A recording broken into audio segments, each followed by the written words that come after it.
Hello students. तो यार हम लोगों ने अपन फाइनेंशियल मैनेजमेंट पढ़ रहे थे, कैपिटल बस्टिंग चैप्टर हम लोग का हो रहा था और हम लोगों ने पे बैक पीरियड हम लोगों ने पढ़ चुके थे और हमने लास्ट क्लास तक डिस्काउंटेड पे बैक पीरियड हमने कंप्लीट कर रखा था। ठीक है, आज हम पे बैक पीरियड के क्वेश्चंस की मतलब आखिरी बातें करने जा रहे हैं। पे बैक पीरियड मेथड की आखिरी क्वेश्चंस करने जाएंगे और कुछ नई चीजें सीखेंगे।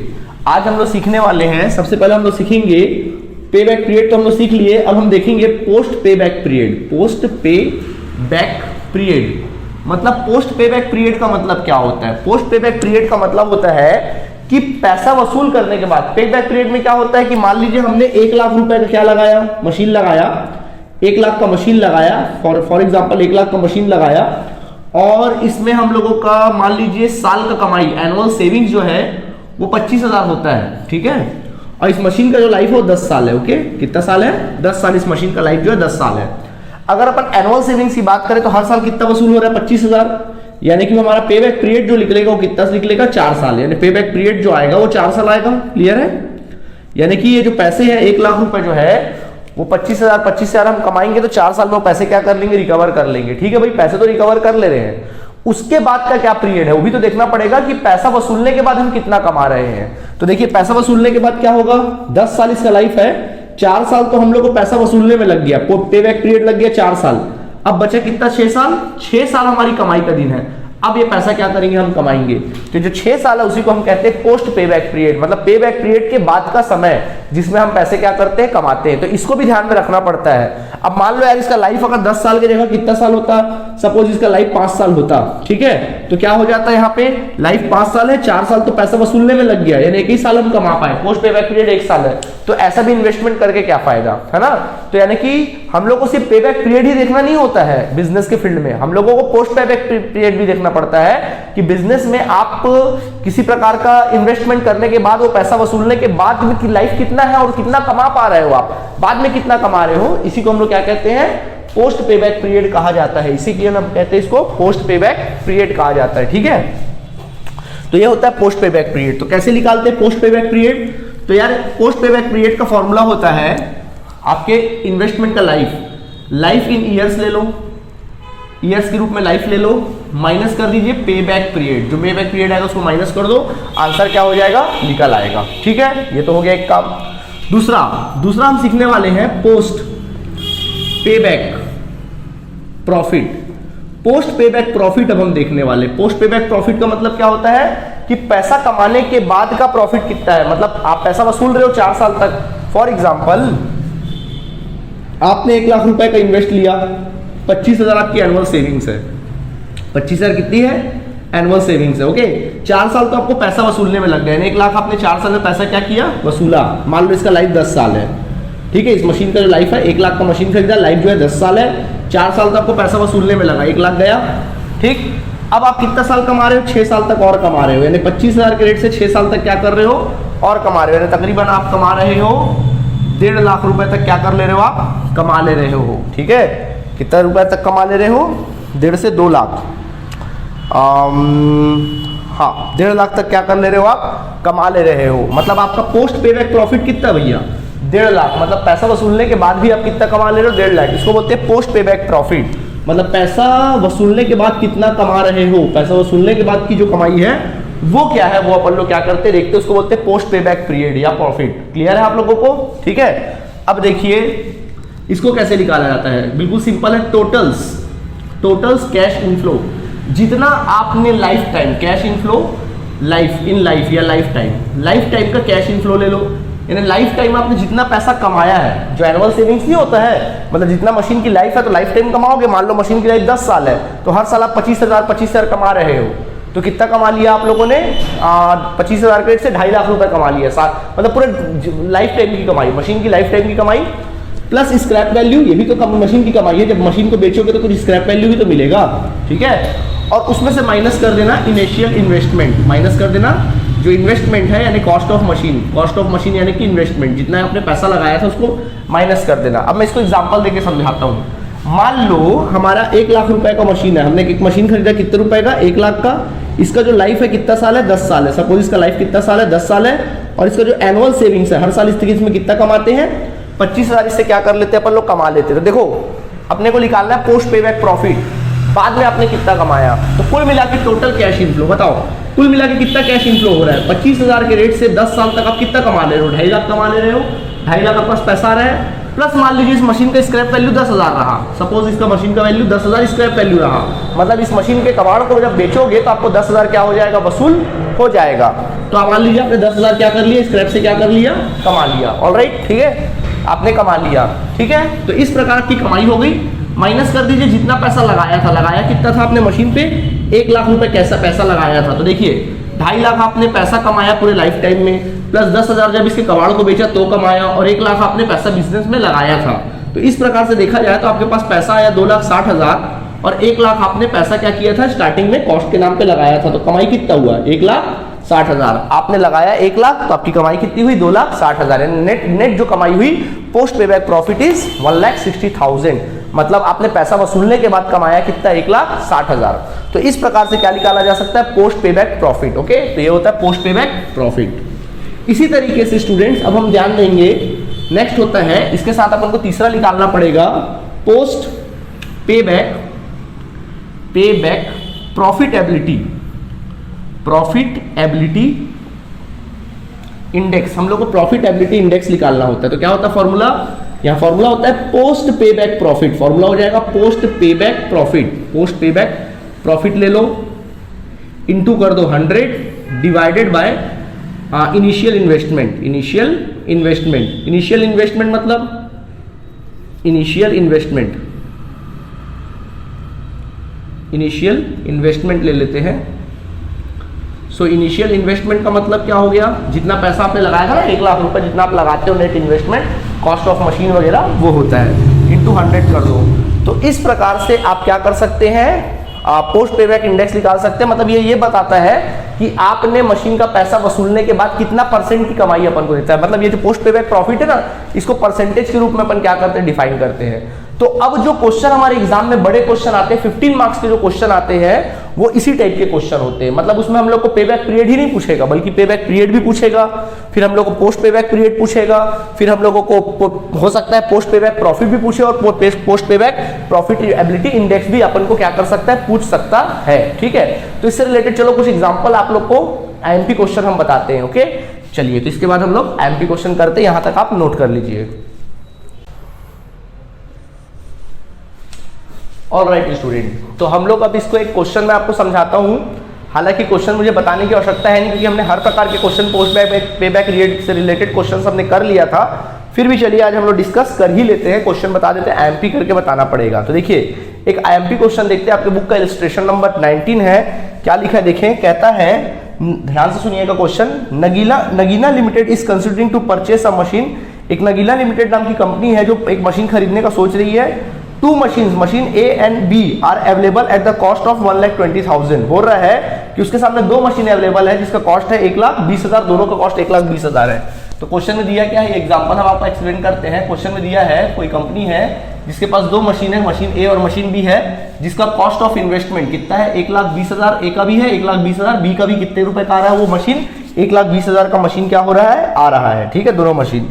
अब इसका जो लिखा है earning after tax but before depreciation, यानी कि एनुअल सेविंग्स की बात कर रहा है। ऑपरेटिंग सेविंग्स बकायदा लिखा है, earning means operating saving before depreciation but after tax. कितना कितना दिया है, अलग अलग साल का दिया है। मशीन ए का दिया है 1 ईयर के हिसाब से दिया हुआ है, ईयर वाइज हम लोग को दिया है 1, 2, 3, 4 और 5 साल का दिया हुआ है। मशीन ए का जो सेविंग्स है, ऑपरेटिंग सेविंग्स मशीन ए का दिया है, मशीन बी का ऑपरेटिंग सेविंग्स दिया है। पहले साल का कितना दिया देखें, इसका 50,000, 40,000 और 30,000 और फिर उसके बाद 20,000 एंड देन फिर 20,000 दिया। जबकि मशीन बी का एनुअल सेविंग्स की बात करें तो पहले साल में 20,000 पैसा वसूल आता है, 30,000 वसूल आता है, 50,000 वसूल आता है एंड 40,000 वसूल आता है, और अंत में कितना वसूल आता है, 40,000 वसूल आता है। ठीक है, आपको कहता है फाइंड आउट करने के लिए कहता है इवैल्यूएट, लिखा हुआ है evaluate the 2 alternative by using. आपको 2 अल्टरनेटिव चीज निकालने बोलता है। सबसे पहले निकालने बोलता है पोस्ट पे बैक प्रॉफिट, पोस्ट पे बैक प्रॉफिट निकालने बोलता है, पोस्ट पे बैक प्रॉफिट। पहले तो बोलता है पोस्ट पे बैक प्रॉफिट निकाल दो, बोल रहा है। पोस्ट पे बैक पीरियड निकालने बोला, सॉरी प्रॉफिट नहीं, पहले बोलता है पोस्ट पे बैक प्रॉफिट पीरियड निकाल लो, आपको बोलता है। मेथड निकालो बोल रहा है। दूसरा हम लोग को कहता है पोस्ट पेबैक प्रॉफिटेबिलिटी निकालो बोलता है, यानी प्रॉफिटेबिलिटी निकालो। तो क्या अपन तीनों निकालेंगे, जो मैंने तीनों सिखाया आपको, पोस्ट पेबैक पीरियड, पहले तो पेबैक पीरियड निकालेंगे, फिर उसके बाद पोस्ट पेबैक पीरियड भी निकाल देंगे, फिर पोस्ट पेबैक प्रॉफिट भी निकाल देंगे और फिर उसका इंडेक्स भी निकाल देंगे। ठीक है, तो चलिए हम लोग निकालेंगे। देखो यार, ये दो अलग अलग मशीन है, दोनों में आपको बताना है कौन सा मशीन ज्यादा बेटर है। तो खैर वो चूज करना तो आपका काम है। मैं मशीन ए का बना निकाल के बताऊंगा, मशीन बी का आपको खुद ब खुद निकालना पड़ेगा। तो मैं जो निकालूंगा मशीन ए के लिए काम करूंगा। ठीक है, चलो मैं मशीन ए के लिए काम करता हूं। तो मैं लिखूंगा सॉल्यूशन और मैं लिखूंगा फॉर मशीन ए। तो मैं बात करूंगा फॉर मशीन ए की। तो मशीन ए की चलो मैं बात करता हूं। तो स्टूडेंट्स मैं मशीन ए की बात करता हूं। तो देखो, अब देखिए इसका जो एनुअल ऑपरेटिंग सेविंग्स है वो कैसे है, इवन है कि अनइवन है। हर साल जो इनकम है, हर साल की जो सेविंग्स है वो अलग अलग है कि एक जैसी है। देखो हर साल की सेविंग्स क्या है, अलग अलग है। मतलब इसको अपन को दूसरे वाले मेथड से बनाना पड़ेगा, कंप्लीटेड ईयर वाले फॉर्मूले से। ठीक है, तो अपन पहले क्या करेंगे, इसको लिख लेते हैं। पहले दिया क्या है वो लिख लो, सबसे पहले लिख लो ईयर दिया हुआ है अपन लोग को, अलग अलग साल का ईयर दिया हुआ है, 1 2 3 4 5 और उसकी एनुअल सेविंग्स दी हुई है। Annual savings means operating savings, कुछ नहीं बोला, मतलब पूरा एडजस्टेड, और बोल भी दिया एडजस्ट करके कि बिफोर डेप्रिसिएशन आफ्टर टैक्स, और हमको यही चाहिए होता है। तो कितना दिया देखें, 50,000, फिर उसके बाद 40,000, फिर उसके बाद कितना 30,000, फिर अपने को 20,000 दिया हुआ है, और अंत में कितना दिया है, 20,000 रुपए क्या किया है, दिया हुआ है। ठीक है, तो इस प्रकार वैल्यू दिया है। अच्छा, अगर अनइवन सेविंग्स का फॉर्मूला क्या होता है, यहाँ पे फॉर्मूला होता है payback period is equal to completed year, याद है ना formula, completed year plus required savings into 12 ले लेते हैं, डिवाइडेड बाय क्या कर देते हैं हम लोग, savings of next year from the completed year. ठीक है, इतना लिख लीजिए आप। तो चलिए, जब भी अनइवन सेविंग्स होता है तो इसका हम लोग को कुमुलेटिव सेविंग्स निकालना पड़ता है। तो फर्स्ट ऑफ ऑल अपन क्या ले लेंगे, कुमुलेटिव सेविंग्स ले लेंगे अपन लोग, कुमुलेटिव सेविंग्स निकाल लेते हैं। सो कुमुलेटिव सेविंग्स लेते हैं, सबसे पहले देखिए कुमुलेटिव कर लेते हैं। पहले साल में अपने 50,000 वसूला, दूसरे साल में 40,000 और वसूला, यानी 90,000 वसूल लिया, जोड़ते जाइए, 90 में 30 और जुड़ गया तो कितना हो गया, 1,20,000 वसूल लिया, फिर 20,000, 1,40,000 वसूल लिया, और अंत में आपने 1,60,000 वसूल लिया। ठीक है, तो इस प्रकार आपने 1,60,000 रुपए क्या कर लिया, वसूल लिया कुल मिलाकर। कोई स्क्रैप तो था नहीं। चलिए काम करते हैं, सबसे पहले अपन बात करते हैं कंप्लीटेड ईयर की। बताओ हमको कितना वसूलना है, 1,20,000। चलो 1,20,000 देखना है। बताओ पहले साल में आपने वसूला, नहीं सर, दूसरे साल में नहीं सर, तीसरे साल में हाँ सर, पूरा 1,20,000 वसूल आ गया, यानी सीधा आपने वसूल लिया 3 ईयर्स। ना तो यहाँ पे देखो रिक्वायर्ड सेविंग्स भी नील है, और नेक्स्ट ईयर को भी फिर जब रिक्वायर्ड सेविंग्स नील है तो फिर ये फॉर्मूला कोई मतलब ही नहीं रह जाता है, सीधा आंसर आ गया ना। मैंने क्या बताया था कि थोड़ा ऊपर नीचे होता है तो अपन ये आगे देखते रिक्वायर्ड कितना था, एक्चुअल में कितना किया, एग्जैक्ट निकल गया। देखो यहाँ पे एग्जैक्ट वो तीसरे साल में 1,20,000 वसूलना था, और एग्जैक्ट तीसरे साल में वो 1,20,000 वसूल ले रहा है। रिक्वायर्ड वाली यहाँ पे कोई बात ही नहीं है, मतलब ऐसा नहीं हो रहा है कि यहाँ पे अगर मान लो यहाँ पे अगर 1,20,000 मान लो यहाँ पे 1,40,000 वसूल रहा होता तो क्या हो जाता, फिर वहाँ पे 1,00,000 लेते, मतलब 1,20,000 को 90,000 ही वसूल लेता, मतलब एक्स्ट्रा हो जाता ना, रिक्वायर्ड सेविंग्स वाली बात आ जाती। फिलहाल मतलब वो कंप्लीटली 1,20,000 वसूल ले रहा है। आप लोगों ने पिछले क्वेश्चंस बनाए होंगे तो आपको समझ में आ जा रहा होगा। ठीक है, तो 1,20,000 परफेक्टली वसूल ले रहा है 3 साल में, तो फिर ये वाला फॉर्मूला को कोई मतलब नहीं रह जाता है। आई बात समझ में? ठीक है, और आपको निकालना आता है। तो देखो पोस्ट पे बैक पीरियड हमारा कितना आ गया, 3 साल, क्योंकि 3 साल में पैसे वो वसूल ले रहा है। ठीक है, ओके। अब हमको जो चाहिए वो अपन काम करते हैं। सबसे पहला हमको चाहिए पोस्ट, नंबर 1 चाहिए हमको पोस्ट पे बैक पीरियड, पोस्ट पे बैक पीरियड हम लोगों को चाहिए। तो देखें क्या होता है, फॉर्मूला हमने सिखाया था, लाइफ ले लो, लाइफ इन ईयर्स ले लो। ठीक है, माइनस कर दो उसमें से पोस्ट पे बैक पीरियड। तो बोलो लाइफ कितना इस मशीन का, यार 5 साल तो दिया, देखो ना 5 साल का सेविंग्स दिया, मतलब 5 साल लाइफ है, तो लाइफ जो है वो 5 साल है। और पोस्ट पे बैक पीरियड कितना आ गया, देखें पोस्ट पे बैक पीरियड 3 साल आ गया, तो कितना आ गया 2 साल, यानी कि हमारा जो पोस्ट पे बैक पीरियड है वो कितना आ गया, 2 साल हमारा पोस्ट पे बैक पीरियड क्या हो गया, निकल आया। ठीक है, अब हमको क्या चाहिए होता है, नंबर 2 हमको चाहिए होता है पोस्ट पे बैक प्रॉफिट, पोस्ट पे बैक प्रॉफिट चाहिए स्टूडेंट्स, है ना, पोस्ट पे बैक प्रॉफिट चाहिए।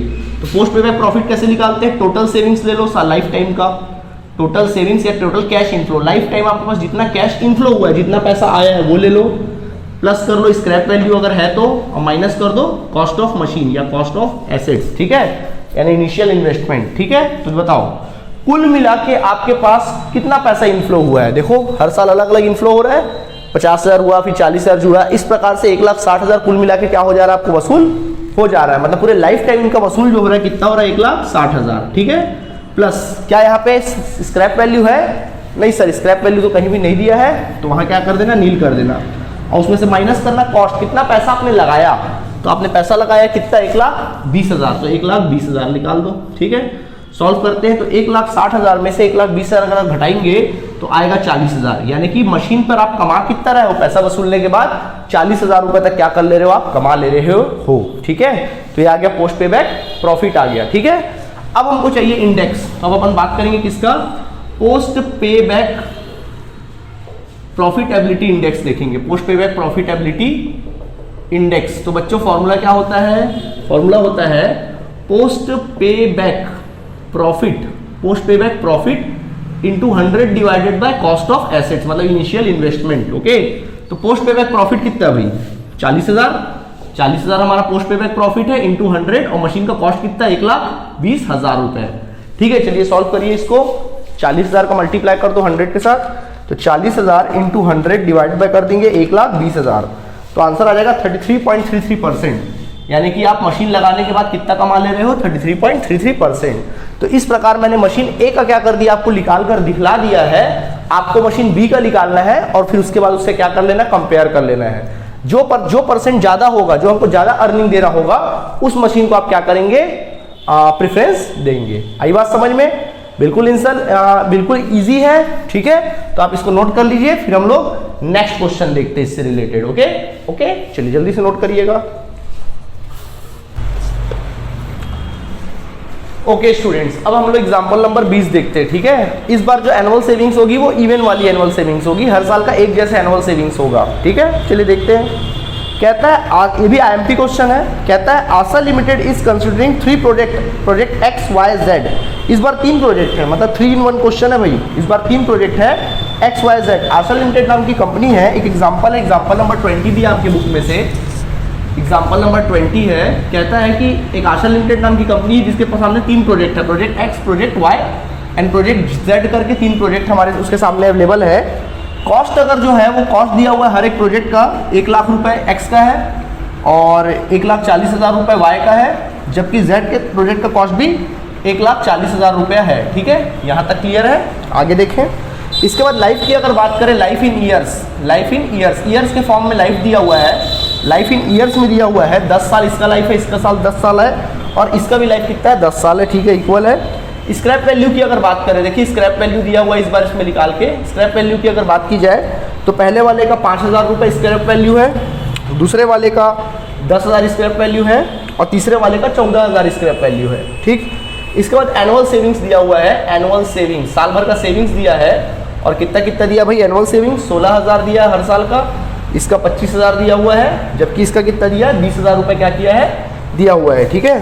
तो इस प्रकार हमको कहता है, अब हमको कहता है इग्नोरिंग इनकम टैक्स, आप इनकम टैक्स वाली बातों को इग्नोर करिए and recommended the best of this project. आपको बताना है कि इसमें से बेस्ट प्रोजेक्ट कौन सा है और आपको क्या यूज करना है। नंबर 1 ये फाइंड आउट करने के लिए बोलता है, नंबर 1 कहता है पे बैक पीरियड निकालो, बोलता है पहले तो बोलता है पे बैक पीरियड निकालो, ठीक है सर हम निकाल देंगे। नंबर 2 हमको बोलता है इस क्वेश्चन में से निकालने के लिए पोस्ट पे बैक पीरियड निकालो, पोस्ट पे बैक पीरियड, चलो ये भी हम निकाल लेंगे, हमको तो बहुत अच्छे से आ जाता है निकालना, ठीक है। और नंबर 3 हम लोगों को कहता है कि आप निकालिए इंडेक्स ऑफ पोस्ट पे बैक पीरियड, पोस्ट पे back period, index of post पे बैक पीरियड क्या कर दीजिए फाइंड आउट कर दीजिए, अपन को क्या कहता है निकालने के लिए कहता है, ठीक है।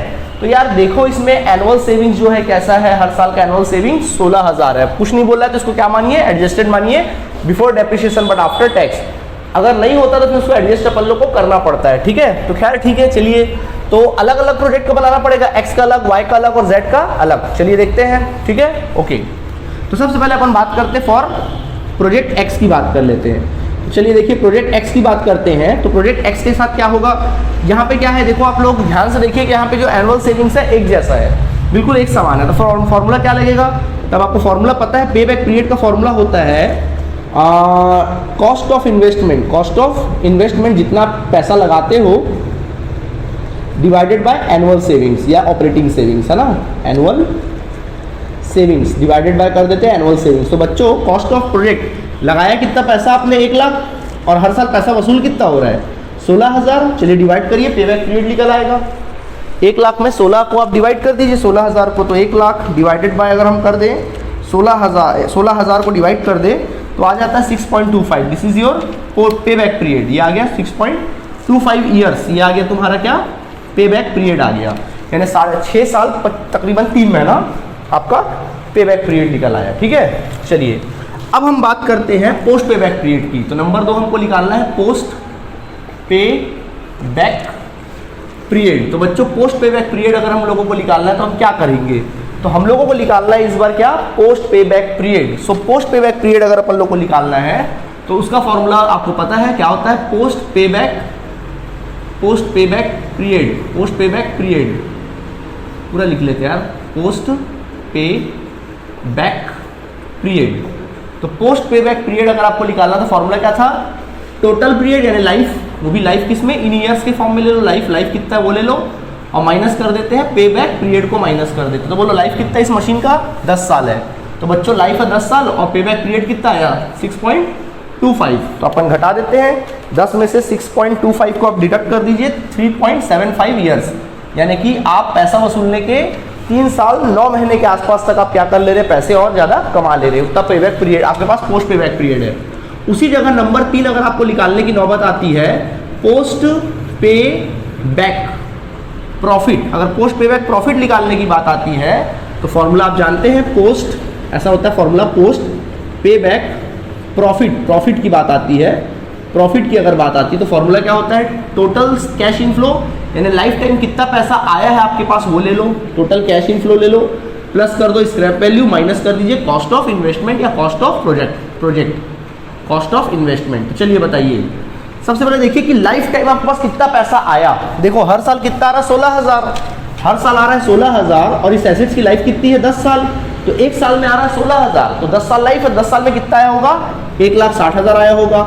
ठीक इसी प्रकार प्लस कर देंगे स्क्रैप वैल्यू, जब ये 10 साल इसका पूरा होगा तो जब इसके कबाड़ को बेचेंगे तो अपन को कितना रिकवर हो जाएगा 5,000 रिकवर हो जाएगा। वो पैसा आ रहा है, जितना भी कैश इनफ्लो है वो पैसा आ रहा है, माइनस पैसा लगाया कितना गया था। देखो पैसा लगाया कितना गया था 1 लाख पैसा क्या किया गया था, लगाया गया था। ठीक है, तो 5,000 को ऐड कर दो, माइनस कर दो 1 लाख, तो इतना पैसा आया इतना पैसा गया, तो कितना हुआ 1,65,000 प्लस कर देंगे उसमें 5,000 रुपये, सॉरी 1,60,000 और उसमें प्लस कर दीजिए 5,000 रुपये स्क्रैप वैल्यू का, माइनस कर दीजिए 1 लाख रुपये, कुल मिला के कितना आ गया पोस्ट पे बैक पीरियड 65,000 रुपये क्या हो गया निकल आया।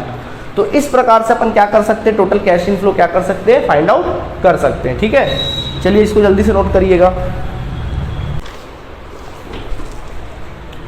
एक चीज तो हम निकालने ही भूल गए, परसेंट भी निकालना है, चलो वो भी निकाल दो। नंबर 3 पोस्ट पे बैक प्रॉफिट इंडेक्स निकालना है ना, प्रॉफिट इंडेक्स।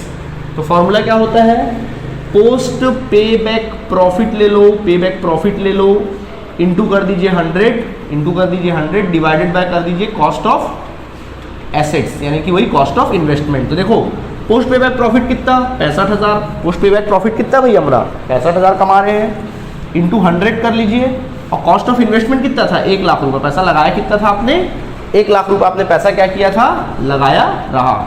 चलिए देखिए तकरीबन 65% आएगा हमारे हिसाब से, तो into 100 divided by 1 lakh, okay 65%, यानी कितना रिकवरी हो रही है 65% रिकवरी हो रही है। ठीक है, तो ये मैंने सिर्फ निकाला प्रोजेक्ट एक्स का। आपका काम क्या है, आप इसी प्रकार प्रोजेक्ट वाई का निकालोगे और प्रोजेक्ट जेड का निकालोगे, और जिसका परसेंटेज हाई होगा वो प्रोजेक्ट आपके लिए क्या रहेगा, सुटेबल रहेगा। ठीक है, तो अब आपका काम क्या है स्टूडेंट्स, आप क्या करिएगा, जितने भी आपके बुक में इससे रिलेटेड क्वेश्चंस होंगे या इससे रिलेटेड एग्जांपल्स होंगे उसको बना के प्रैक्टिस करिएगा, तो उसमें आपको बहुत कुछ प्रैक्टिस हो जाएगा। हमने इसमें 100% बातें आपको क्लियर कर दी है। ठीक है, तो चलिए आज हमारा पोस्ट पे बैक पीरियड जो कैपिटल बस्टिंग का फर्स्ट मेथड था, पोस्ट पे बैक पीरियड मेथड जो था, सॉरी पे बैक पीरियड मेथड जो था, वो आज पूरा 100% कंप्लीट हुआ। नेक्स्ट क्लास में हम लोग एवरेज रिटर्न रेट मेथड पढ़ेंगे, समझाएंगे उसके बारे में क्या होता है। तो चलिए ठीक है, आज के लिए इतना काफ़ी है, इसको प्रैक्टिस करिए, बाकी क्वेश्चंस अपन कल के क्लास में करेंगे। Okay, thank you students.